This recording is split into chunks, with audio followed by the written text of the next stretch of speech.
Di ka po'y nakagbalik-balik nga problema. Kining Bible verse makatabang nimo in just 7 days. Philippians 4:13, I can do all things through Christ who strengthens me. Ato ni apply karon. Day 1, isulat ang verse. Isulat sa sticky note o ibutang sa imong samin. Basaha kada buntag. Ikaduha, pangutana sa Ginoo.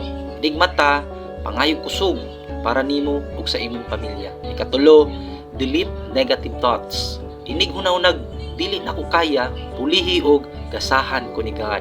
Kaupat, help someone. Tabangi bisan kinsa maski text lang nga praying for you. Ikalima, thank God daily. Ilista tulo ka butang nga pasalamatan nimo before matulog. Og day 6 ug 7 balik-balik ka. Sultig, through Christ I am strong kada oras. Try ni for 7 days ug comment amen kung ni work. I-share sad sa imong friends. God bless.